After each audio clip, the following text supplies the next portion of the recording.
bakunze babisobanukirwa fisho reka tubasuze kandi tubifurize gukomeza kugubwa neza muri se mukurikira ibiganiro n'amakuru cyenda tubagezaho 5/5. M23 yigarura kandi gace muri rwa rugamba rukomeje guhanganisha n'ubundi gisirikare cya Kongo n'umutwe wa M23 ndetse igisirikare cya Kongo kikaba giri gufashwa n'abafatanyabikorwa bagiye batandukanye. Kuri ubu rero M23 yigarura gace ka Bitunga ndetse ingabo z'u Burundi ziyabangira ingata. Uti bimeze bite rero? Bakunze bisobanukirwa fisho no kuvuga ngo imirwanikaze yashyamiranyije ingabo za Kongo FARDC, FDLR, Wazalendo n'abarwanyi ba M23 ndetse yatangiye mu bice by'imisozi miremire ya Sake, Bweramana, Minova ndetse yasize uyu mutwe wigarura agace ka Bitonga. Abaturage benshi bahungira muri Masisi ndetse n'ingabo z'u Burundi ziyabangira ingata muri ako gace zirahunga. Umubare munini w'abaturage bahunze berekeza mu bice bya Ngugu, berekeza Rubaya, berekeza Kabarakasha, berekeza Bitonga, aho ni muri teritwari ya Masisi muri Kivu y'Amajyaruguru. Abahaye rero amakuru n'ubundi bitangazamakuru birimo batangaje ko kuva kuri uyu wa gatandatu umutwe wa M23 wigarurira aka gace ka Bitonga. Ingabo rero z'u Burundi zari mu gace ka Bitonga zahavuye kuwa gatanu zerekeza muri Minova. Abari muri ako gace batangaza ko kuri uyu wa gatandatu mu gace ka Minova imirimo yakozwe ariko abantu n'ubundi bibikanagira. Gufata agace ka Bitonga rero bitanga amahirwe yuko bashobora no kwigarurira mu buryo bworoshye agace ka Minova. Hari bitangazamakuru byatangaje ko abatuye muri Minova batangiye guhungana matera ndetse bakoresheje moto ndetse abandi bagenda bahunga n'amaguru. Abahunze bava muri Minova rero berekeje mu bice bya Karungu, Mukwije, Nyamasasa, Nyabibwe na Karehe muri Kivu y'Amajyepfo kubera n'ubundi urusaku rw'imbunda ziremereye rwumvikanaga muri aka gace. Hagati nubwo bimeze gutyo, ingabo z'u Rwanda zirukanye ibyihebe mu mashyamba ya Erati muri Mozambique. Murabizi ko igihugu cy'u Rwanda cyohereje muri Mozambique abasirikare bo kujya kurwanya ibyihebe byari byarigaruriye ibice bitandukanye muri icyo gihugu cya Mozambique.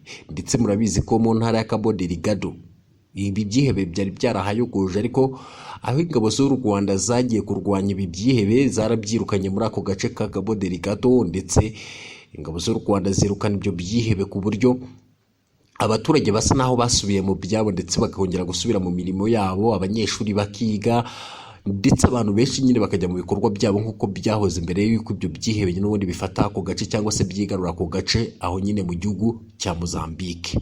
Kuri ubu rero ingabo z'u Rwanda zirukanye ibyihebe mu mashyamba ya leta muri Mozambique, ndetse ingabo z'u Rwanda ziri muri Mozambique zifatanyije n'iz'iki gihugu zirukanye ibyihebe cyangwa se zirukanye ibyihebe bya Al-Shabaab mu mashyamba y'inzitane ya Makrati, aho byari bifite indiri bake rero muri bo bashobora guhunga banyuze mu mugezi wa Rurion.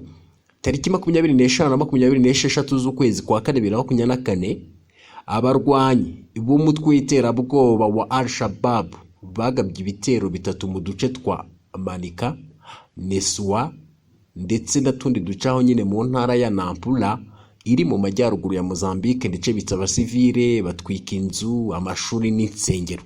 Ingabo z'u Rwanda rero zahise zoherezwa muri ako gace kugarura amahoro n'ituze mu baturage. Itangazo ryashyizwe ahagaragara binyuze ku rukuta rwa X rw'ingabo z'u Rwanda RDF rigaragaza ko ibikorwa byo guhashya abo barwanyi byagenze neza. Rigira riti kuva tariki 26 z'ukwezi kwa 4 umwaka 2024 birumvikana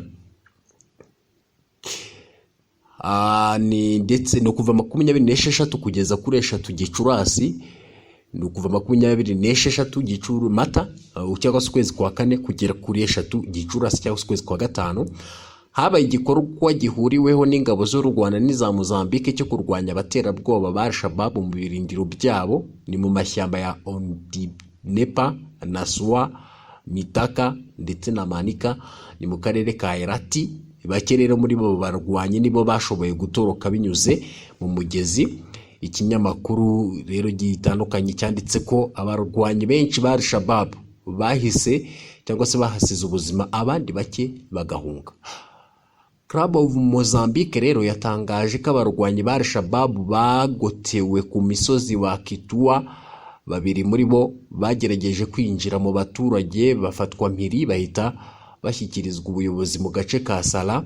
Ibi bikorwa by'iterabwoba biri gukorwa muri aka gace mu gihe hamaze iminsi handikwa abazitabira amatora ateganyijwe tariki 9 Ukwakira. Komisiyo y'amatora muri Mozambique rero yatangaje ko ahandi hose ibikorwa byo kwandika bazatora byarangiye uretse mu ntara ya Cabo Delgado bongereho igihe bikazasozwa muri Gicurasi 2024. Ingabo z'u Rwanda zageze muri Mozambique 2021 zigiye gutanga umusanzu mu kugarura amahoro mu ntara ya Cabo Delgado yari imaze imyaka yibasirwa n'abarwanyi bagenderaga ku matwara akazi ya Kisilamu. Byari byaratumye rero ibihugu byinshi cyangwa se ibihumbi byinshi by'abaturage bihunga. Ni muri rwa rugamba rukomeje guhuza igisirikare cya Repubulika Iharanira Demokarasi ya Kongo n'umutwe wa M23, ndetse twanakubwira ko igisirikare cya Repubulika Iharanira Demokarasi ya Kongo kiri gufashwa n'ihuriro ry'abasirikare baturutse mu bihugu bitandukanye birenga 6, bivuga ko harimo SADC, no kuvuga umuryango wa SADC cyangwa se ibihugu bibarizwa mu muryango wa SADC, ukongeraho igihugu cy'u Burundi, ukongera abacancuro baturutse mu bihugu byo mu Burayi n'abandi. Kuri ubu rero urugamba rurakomeje kandi rurakataje, rukomeje kujya imbere, ndetse mu 23 kugenda yigarura ibice bigiye bitandukanye nyine aho muri Repubulika Iharanira Demokarasi ya Kongo. Kuri ubu M23 yohereje imodoka zo kujya gucyura impunzi zahungiye Goma. Uti bimeze bite?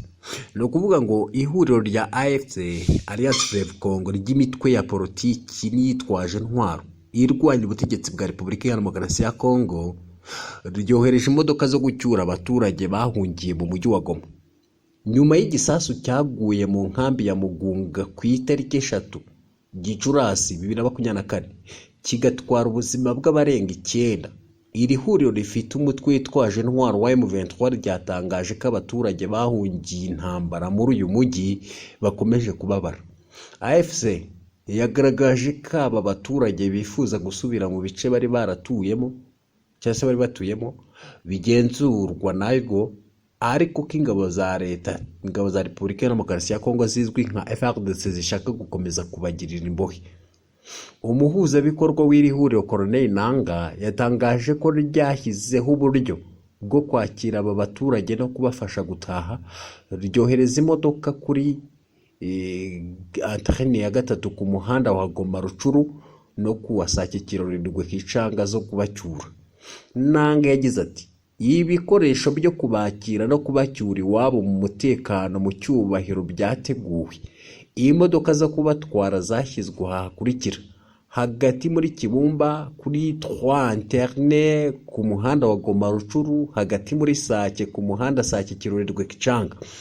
Uyu munyapolitiki yasabye rero imiryango y'ubutabazi bishaka gutanga ubufasha muri ibi bikorwa byo gucyura abanyekongo mu bice yemeza ko bishyira ubuzima bwabo mu kaga. Twakubwira ko rero mu magambo bwite yagize ati turasaba FARDC gutanga ubufasha muri iki gikorwa cy'ubutabazi, ikareka abene gihugu bacu bakagaruka iwabo mu buzima busanzwe. Kubagira imbohe imbere y'imbunda nini n'icyaha cy'intambara. Yasobanuye ko mu bice bigenzurwa na AFC M23 no kuvuga Alliance Fleuve Congo inabarizwa mu mutwe wa M23 hari umutekano usesuye, kuko abaturage bakora ibikorwa byabo amanywa nijoro. Ibi birimo rero amashuri ndetse n'ubucuruzi. Abaturage benshi bahungiye Goma mu ntangiriro za 2024 ubwo abarwanyi ba M23 barwaniraga cyangwa se barwanaga n'ingabo za Repubulika Iharanira Demokarasi ya Kongo mu misozi ikikije umujyi wa Sake. Nta gahenge bakigira bitewe n'ibikorwa by'imitwe yitwaje ntwari irimo n'igize ihuriro rya Wazalendo na FDLR bihungabanya nyine umutekano wa Repubulika Iharanira Demokarasi ya Kongo. Hagati aho nubwo bimeze gutyo, twakubwira ko M23 yigarura agace ka Bitonga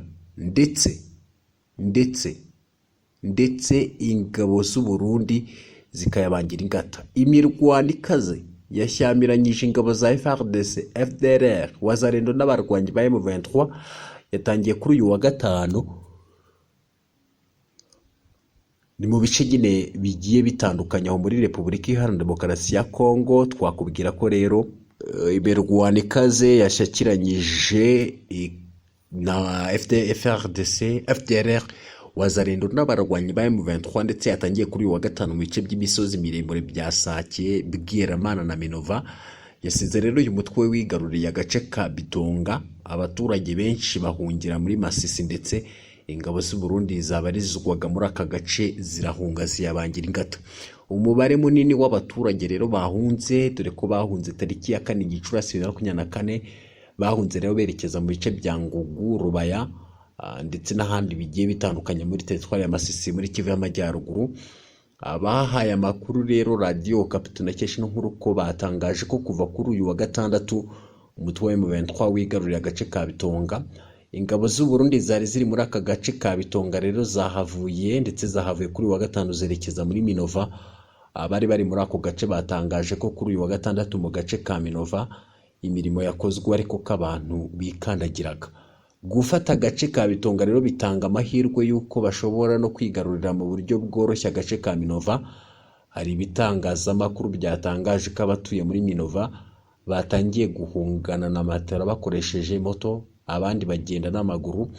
Abahunze rero bavaga muri Minova berekeza mu bice bya Karungu, mu Kwija, Nyamasasa, Nyabibwe ndetse n'ahandi hatandukanye muri Kivu y'Amajyaruguru kubera urusaku rw'imbunda ziremeye rwumvikanaga muri aka gace.